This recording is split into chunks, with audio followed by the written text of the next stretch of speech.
Congélateur na odeur ya bato. Toi tu veux nier. Mais vous oubliez qu'il y aura même des prélèvements. Il y a d'empreintes. Vous savez pourquoi la police scientifique était là? C'est pour prélever ce genre de données. Et nous aurons des résultats. Et la justice militaire aura besoin de ça. Kalamingi te bokota boloko. Bino ba criminel nyos bokota boloko.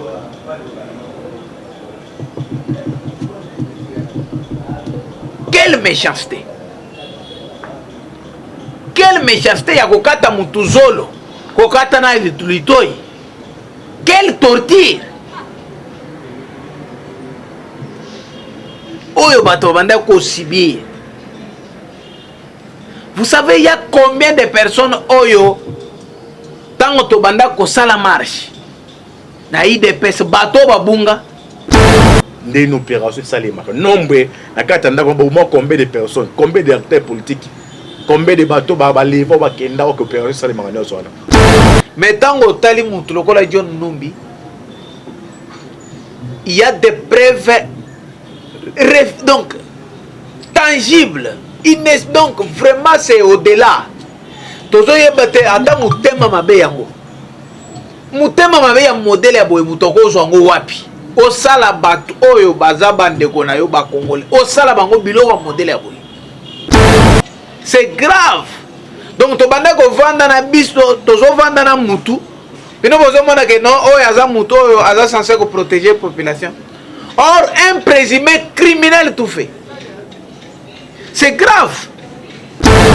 Mais John Numbi, c'est plus qu'un criminel. C'est au-delà même de... C'est inhumain ça. C'est grave.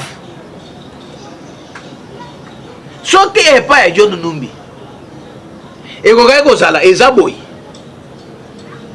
c'est clair, il faut vérifier naba ancien. Donc, na ba ancien bras droit nyonso ya ancien régime. Ba tulokola ba Caleb, il faut que vérifier ba banda kuna bango. Ça devient maintenant une urgence. Tala na nombre ya ba photo wana. Et puis vous pensez que bato bakoka muto ko kota place wana abime vivant place wana? Non. C'était un mouroir.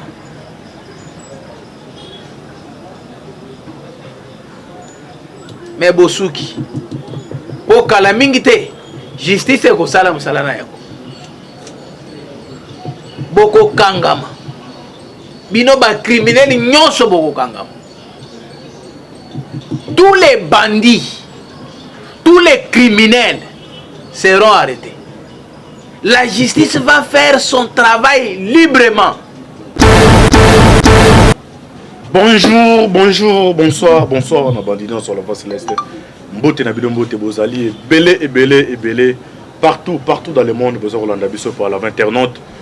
Na États-Unis tout na pesi bino mbote tu es en Europe, maman Fatou na Suède, siwa en Banja, nous en Asie, Océanie, en Afrique sans oublier en République démocratique du Congo et Zaline de Konabino. Moïse Bankanchiba Nemiso Bolingaka tolo bate automesana ko pesa bino ba actualité en temps réel. Merci mingi na équipe mbala va se laisser ndeko à ma caméra John Oboke Bende ndeko Alvi Bea les Sidnar Tirel ndeko l'équipe mbala va se laisser na pesi bino mbote bo prier makas pour na biso bo prier makas pour na RDC pour tous avoir courage ya ko pesa bino ba information en temps réel. La bonne apporte Godé Lokoto, les sentinelles na niveau ya Danemark na pesi mbote. Les autres le membre il y a ba révélation o ya corps parti ndambu ya corps ya Eric Leng o ba de musuba lobaka asa ex mobali ya Olive. Il paraîtrait que non sifa ndemutu azara mwana nae donc le bango conditionnel. Alors biso to yeba que non akenda Angola mais basali fuyo basaki na kati ya résidence ya John Numbi na ndako ya John Numbi bakuti ba parti ndambu ya corps ya Eric Lengi. Alors aozo ba révélation l'autre fois to pesa ki bena petit à petit mais awa bozo les dessous des cartes d'une opération salima nombre na kati ya ndako ba combien de personnes, combien d'acteurs politiques, combien de bateaux ba levo ba kenda ko opération salima ngana zo. Alors tous en ndeko moko awa ou déjà au message nae ou message c'est un grand analyste na ende au pesa bino dessous des cartes pendant 30 minutes. Sur ça même langage en boke bende ezanani ndeko chef bonjour. Bonjour ndeko Moïse. Bonne santé. Santé Pepele. Santé Pepele, j'espère que bandeko balandi thème awa yo mtoza na ba dessous des cartes nyonso na tikio na bandeko. Tolo eza tolo baté baeba ba révélation résidence les andé nyo na bandeko 30 minutes na ozona porte compte. Merci beaucoup ndeko Moïse pour na malobo oyo pesingai. Bandeko kaka ndenge boyebi na ye lisusu poto beta masolo ya mboka na biso République démocratique du Congo parce que makambo ezo banda kobima na mboka ezo sala pasi makasi pasi vraiment pasi ya komona biso toyebi ke toza na ba généraux na biso bato oyo baza wana pona kobundela mboka pona ko sécuriser mboka. Mais tous ont constaté qu'il y a certains généraux oyo baza ba ennemi ya biso peuple congolais parce que c'est inadmissible, inexplicable, incompréhensible pourquoi tokota nandaku ya général tout un arsenal militaire. Qu'est-ce que le pensez faire na arsenal ya modèle wana ba mortier belé ba lance roquette et belé ba roquette et belé na ba arme lourd misusu et plus grave okotala ke soko tali ba minduko wana okomona susu ba misusu ezana sachet na ndako un général d'armée. Mais pendant ce temps que ye azana baminduki wana ezana ndaku na ye peuple na biso population ba compatriote na biso bazana est bazana kakwato bakazana kati ya kokufa. Mais tozana général ya 4 étoiles avandika même na baminduki wana na ndaku. Est-ce que baminduki babandai ko tinda kuna na est? Est-ce que bandai ko koma wana muto abandai ko contourner te? Makambo wana nyonso tokobeta masolo awa lelo tokoloba makambo nyonso ndenge ebimeli parce que c'est grave babetele biso lisolo awa biso toyebi général Numbi azalaki nanu tango akomaka commissaire général ya la police. D'ailleurs, un policier est censé être plus de la population que possible. Azamuto est censé comprendre la population. Il est censé protéger la population na biloko na ye. Mais tant que tali mutu lokola John Numbi, il y a des preuves donc tangibles. Donc vraiment c'est au-delà. Tozo yebate ata mutema mabe yango. Mutema mabe ya modele ya boye mutoko zongo wapi osala bato oyo baza bandeko na yo ba Congolais osala bango biloko modele ya boye armement wana ezalaki na ya armement ya muto atie pamba ou bien banda ko kanisa ko sala coup d'état. Comment il pouvait garder un tel arsenal na ndaku na ye? Et puis ce qui m'étonne c'est qu'il y a ça prouve qu'il y a beaucoup de complices. Na makambo parce que John Numbi akoka ko bomba minduka ebele boye ye mokote. Et puis tango azo mema. Est-ce que muto azaki na logistique ayebite? Muto abanda ko gérer pendant logistique ayebite. Pour muto moko akende ko na armement ya boye. Donc avec ça on pouvait même coéquiper même tout un bataillon. D'ailleurs même faire même un bataillon et demi. mais un général d'armée a vendu dans mon ndako na ye John Numbi. C'est grave. Donc to banda ko vanda na biso tozo vanda na mutu bino bozo mona que non o yaza mutu o aza censé ko protéger population. Or un présumé criminel tout fait. C'est grave. Talaba mindugo bakuti. Balance roquette. Na imaginez ba généraux na ba militaire ba kay ko trouver biloko na bazo kamwa. Quand un militaire s'étonne dans le niveau arsenal où il y a Koutikuna. Mais c'est au-delà de l'imagination même. Mais est-ce que les kakawanate? Bakeko kutana même parcelle. Bakote na mdenge ya sima. D'abord, tango bakei na bato basalaki na lupango wana bakei na bango. C'est sûr. Ceci explique que bato wana nde ba pesi révélation que il y a ndako wana ya oyo eza na sima kaka na lupango wana cachette wana ezali. Parce que tango bakei baye kozonga pour la deuxième fois, c'est à ce moment-là que bakei kokuta beaucoup de photos na lit d'hôpital na nani congélateur ya mulai na odeur ya batukuna na kati na ba photo. Mais plus grave, John Numbi aza magistrat aza juge te, moi encore un avocat.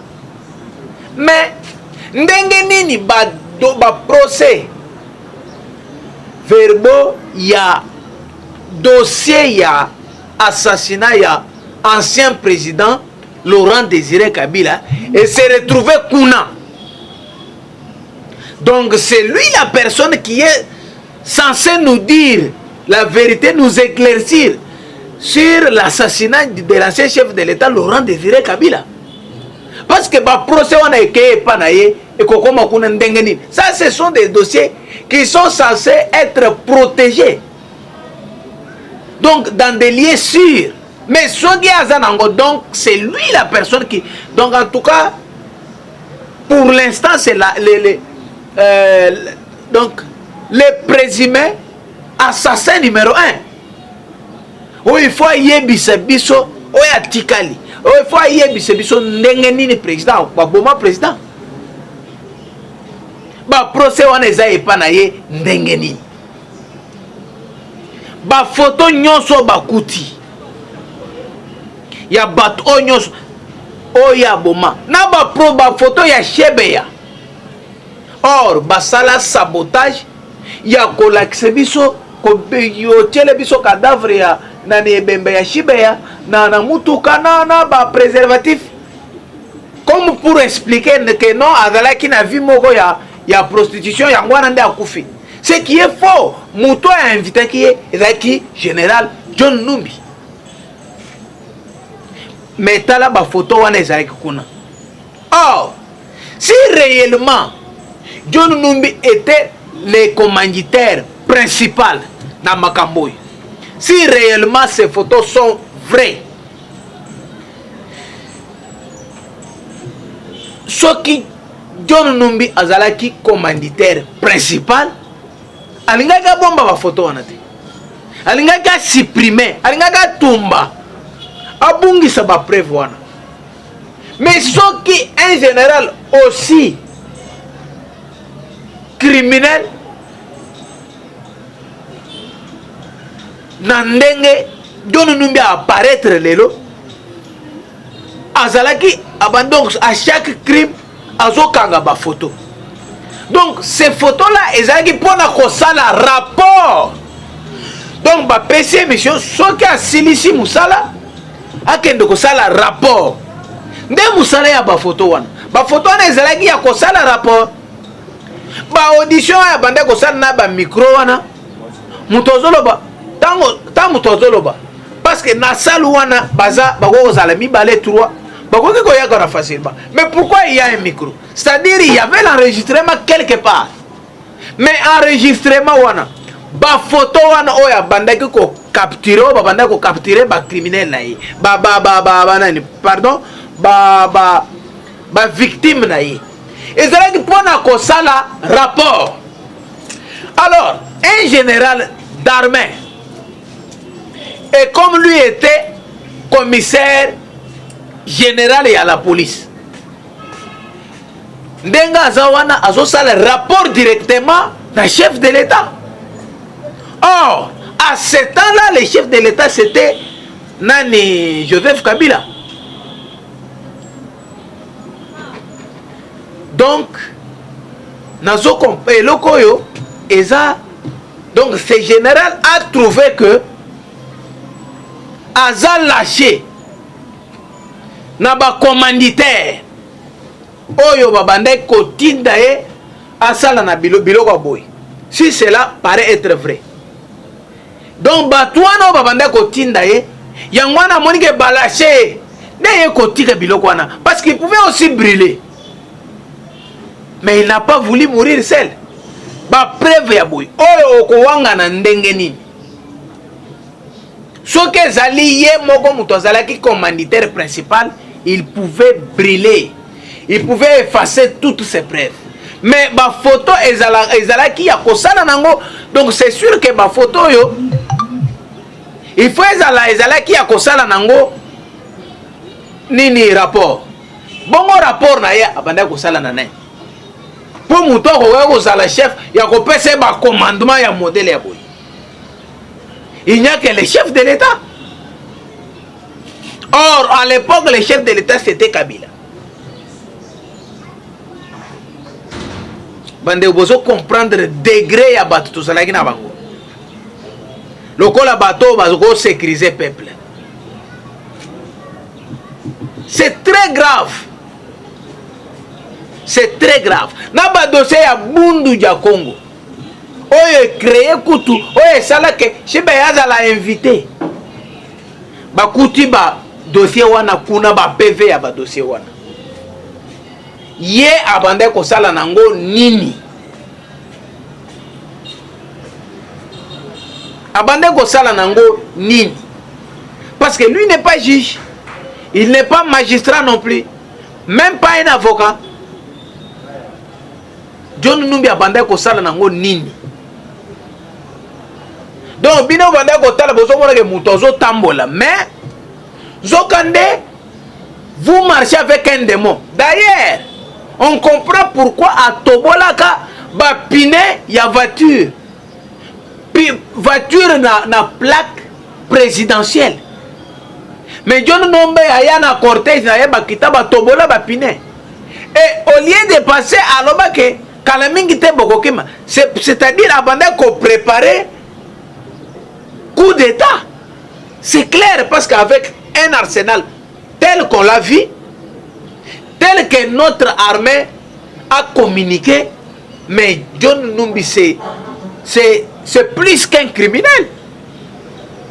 C'est au-delà même de... C'est inhumain ça. C'est grave. Ce qui n'est pas John Numbi. Et c'est clair, il faut vérifier naba ancien. Donc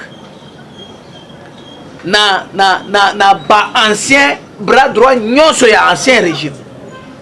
Ba tulokola ba Caleb, il faut que vérifier ba bandaku na bango. Ça devient maintenant une urgence. Et avec ça, le procès il y a Laurent Désiré Kabila, il faut ça la réouvert. Bon, il faut tout le monde clair. Parce que tu comprendre comment quelqu'un, un individu qui n'a même pas participé dans ce procès, il faut pas faire le dossier. Et ça c'est clair, c'est très clair que tôt ou tard, avec ce qui s'est passé, non, on a donc la justice aura besoin d'entendre Kabila. Parce que lui, en tant que chef de l'État, en tant que commandant suprême à l'époque, comment un général, quelqu'un qui lui devait dire un rapport Donc quelqu'un qui lui donnait des rapports. Mouto Azalaki. Donc, parmi tant babanda ko sala ba conseil supérieur à la défense, bato bazalaki proche. O babanda ko mona président à tout le moment. À chaque instant, akoka ko sala biloko boy, président yebati.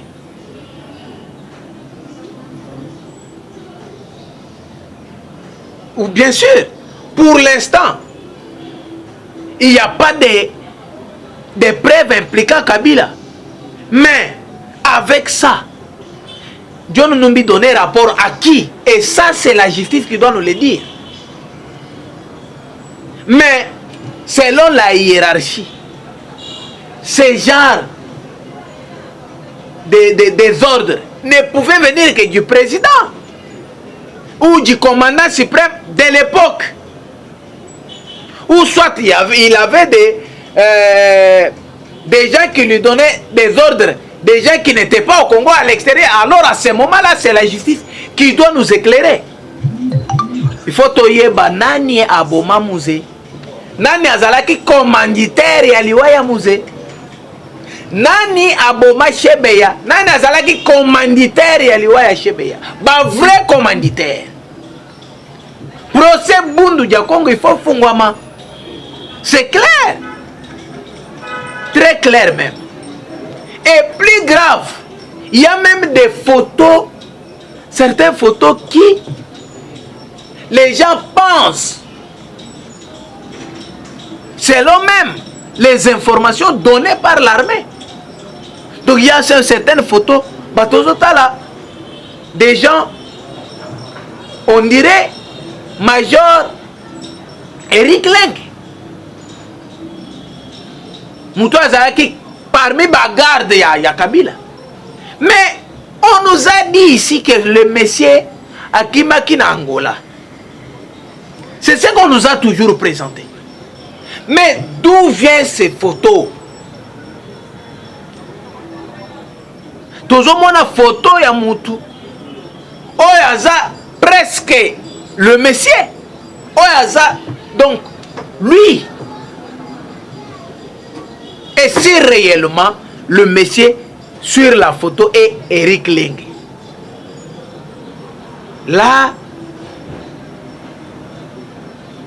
c'est clair. C'est clair que la justice aura besoin de Koyoka Kabila. C'est clair. Je ne vois pas comment certaines personnes peuvent s'échapper dans le dossier. Parce qu'avec ce genre de dossier, la justice ne badine pas. Et puis, certaines personnes de mauvais goût veulent faire une diversion.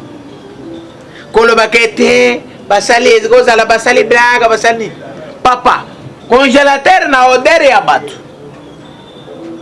Toi, tu veux nier. Mais vous oubliez qu'il y aura même des prélèvements. Il y a d'empreintes. Vous savez pourquoi la police scientifique était là? C'est pour prélever ce genre de données. Et nous aurons des résultats. Et la justice militaire aura besoin de ça. Kalamingi te bokota boloko. Bino ba criminel nyos bokota boloko.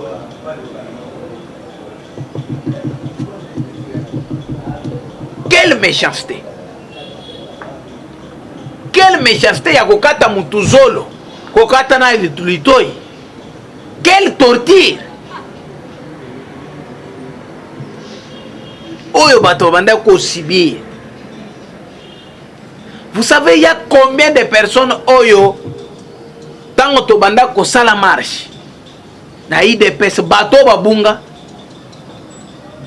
Et quand on demandait, on disait, on nous prenait pour des fous. Talana nombre à ba photo wana. Et puis, vous pensez que bato bakoka muto ko kota place wana abime vivant place wana? Non. C'était un mouroir.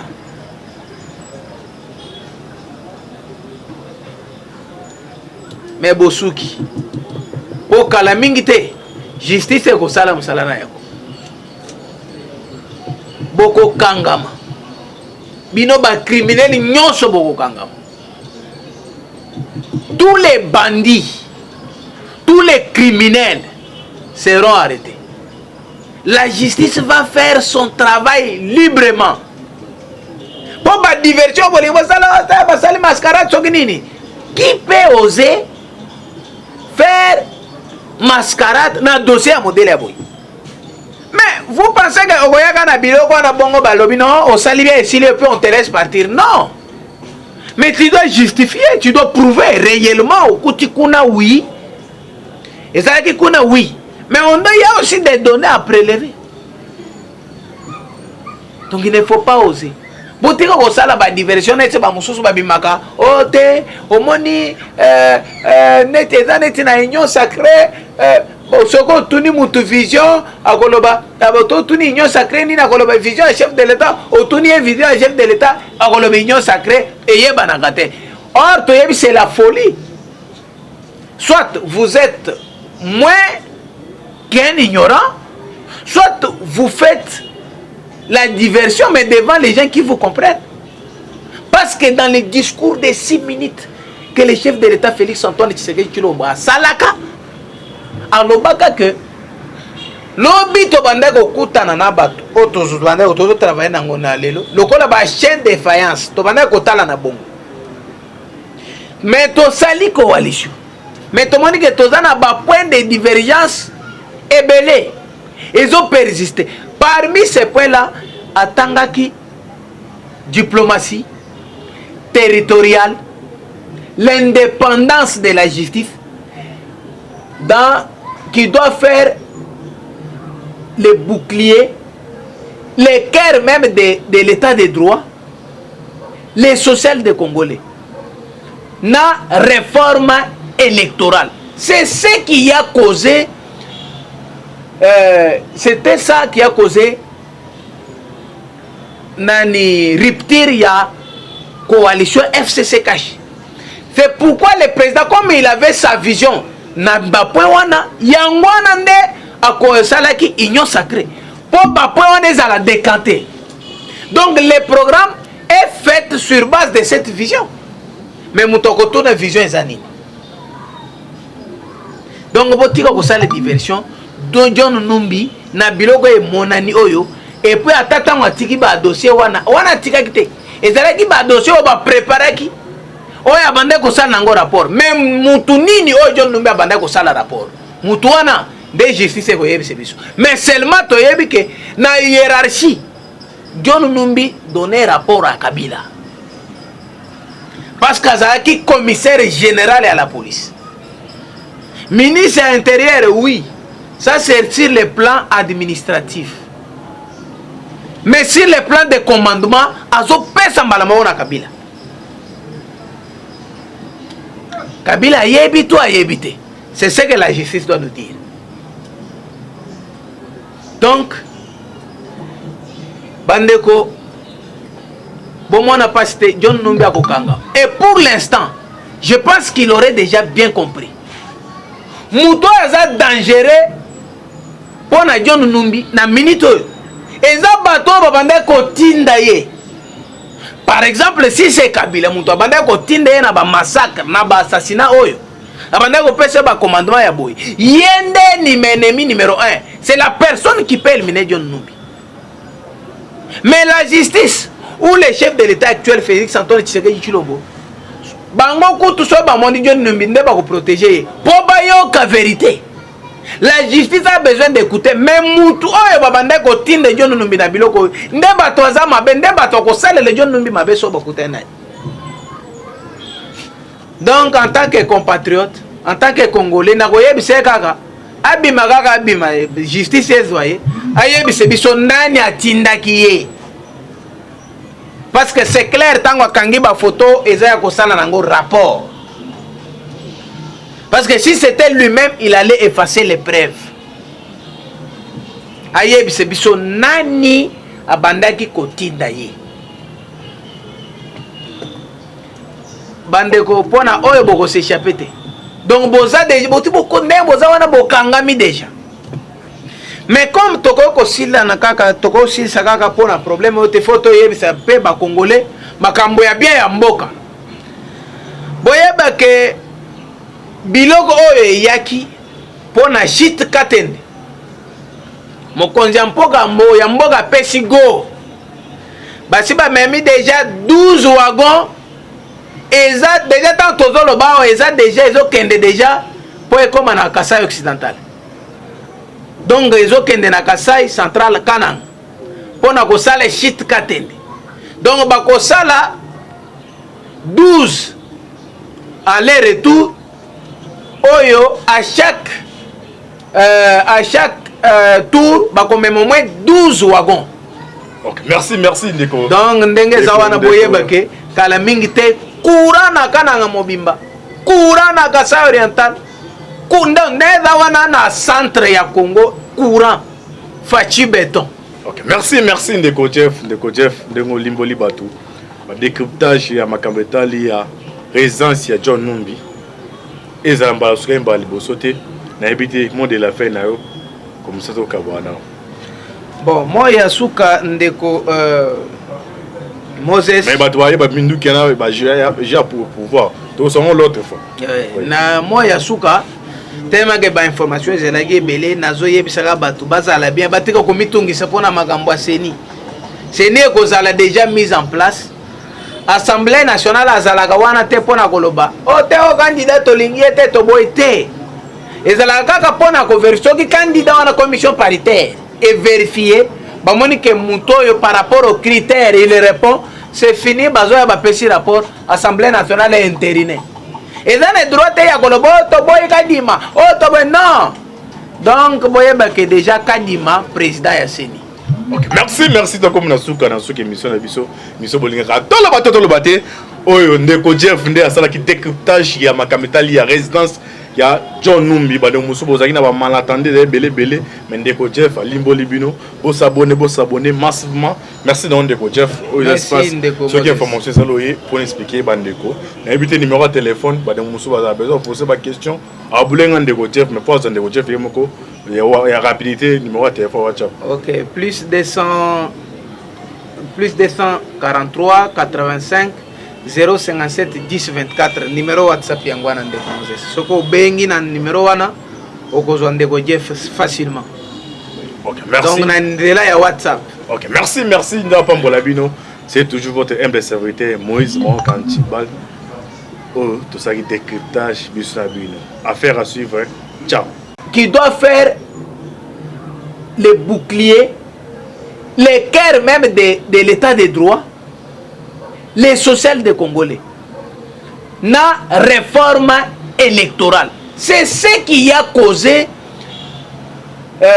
c'était ça qui a causé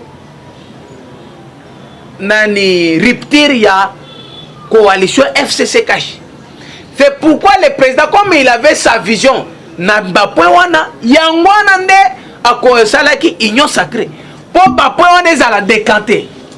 Donc le programme est fait sur base de cette vision, mais mutoko to na vision ezani.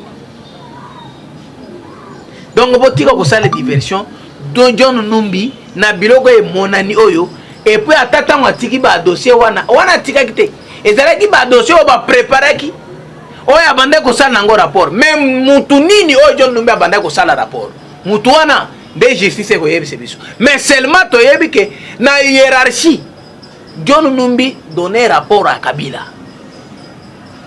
parce qu'azaki commissaire général à la police, ministre intérieur, oui, ça c'est sur le plan administratif, mais sur le plan de commandement azo pesa mbalama na Kabila. Kabila yebi to ayebite. C'est ce que la justice doit nous dire. Donc, bandeko, bon, moi n'a pas cité John Numbi Akokanga. Et pour l'instant, je pense qu'il aurait déjà bien compris. Mouto est dangereux pour John Numbi na minute. Et ça bateau bandeko tindaye. Par exemple, si c'est Kabila, Mouto bandeko tindaye na ba massacre, na ba assassinat oyo. Abandako pesa ba commandement ya boy. Yende ni ennemi numéro 1. C'est la personne qui peut éliminer John Numbi. Mais la justice, ou le chef de l'État actuel, Félix Antoine Tshisekedi Tshilombo, bango kutu so ba moni John Numbi nde ba ko protéger pour ba yoka vérité. La justice a besoin d'écouter même mutu oyo babanda ko tinde John Numbi na biloko nde bato aza mabe nde bato ko sala le John Numbi mabe so ba kutena. Donc en tant que compatriote, en tant que Congolais na ko yebise kaka abima kaka abima justice ezwaye ayebise biso nani atindaki ye. Parce que c'est clair, tant que ba photo, il y a un rapport. Parce que si c'était lui-même, il allait effacer les preuves. Aïe, c'est biso nani abandaki kotinda ye. Bandeko pona oyo boko s'échapper te. Donc boza déjà, boko ne boza wana bokangami déjà. Mais comme toko sila na kaka toko sila kaka pona problème ote photo yebisa pe ba congolais makambo ya bien ya mboka boyeba ke biloko oyo yaki pona shit katende mokonzi ya mboka pesi go basi ba memi déjà 12 wagons eza déjà tant tozolo ba eza déjà ezokende déjà po ekoma na Kasai occidental. Donc ils ont kende na Kasai central Kanang pona ko sala shit katende. Donc ba ko sala 12 aller-retour oyo à chaque tour ba ko même au moins 12 wagons. OK, merci Ndeko. Donc ndenge zawana boyeba ke kala mingi te courant na Kananga mobimba. Courant na Kasai oriental. Kunda neza wana na centre ya Congo courant fachi béton. OK, merci Ndeko Jeff ndengo limboli batu. Ba décryptage ya makambetali ya résidence ya John Numbi. Ezamba sukemba libosote na ebité monde de la fin na yo comme ça to kabwana. Bon, moi ya suka ndeko Moses. Mais batu ba mindu kana ba ja pour pouvoir. To son l'autre fois. Na moi ya suka tellement que ba information zelaki belé nazo yebisaka batu bazala bien batika komitungisa pona makambo ya seni ekozala déjà mise en place. Assemblée nationale azalaka wana te pona koloba o te o candidat tolingi te to boy te ezalaka kaka pona ko vérifier soki candidat wana commission paritaire et vérifier bamoni ke muto yo par rapport aux critères il répond, c'est fini bazo ya ba pesi rapport Assemblée nationale est intérinée. Et dans les droits, il y a un Kadima. Oh, non. Donc, vous voyez déjà Kadima, président Yasseni. OK, merci. Donc, comme nous avons fait émission, mission Bolinga. Dans le bateau, Oyo, Ndeko Jeff, Ndé, Asala qui décryptage, il y a Makametali, il y a résidence, il y a John Numbi, Badon Moussou, Bozaki, n'a pas mal attendu, belé, mais Ndeko Jeff, Limbo Libino, vous s'abonner massivement. Merci donc Ndeko Jeff. Merci Ndeko. Ce qui est information, c'est pour expliquer Bandeko. N'hésitez numéro de téléphone, Badon Moussou, vous avez besoin de poser ma question. Abouler Ndeko Jeff, mais pas Ndeko Jeff, il y a rapidité, numéro de téléphone WhatsApp. OK, plus 243 85 057 10 24 numéro WhatsApp yangwana Ndeko Moses. Soko bengi na numéro wana okozwa Ndeko Jeff facilement. OK, merci. Donc na ndela ya WhatsApp. OK, merci Ndapambola Bino. C'est toujours votre humble serviteur Moïse Monkantibal. Oh, tout ça qui décryptage Bino. Affaire à suivre. Ciao.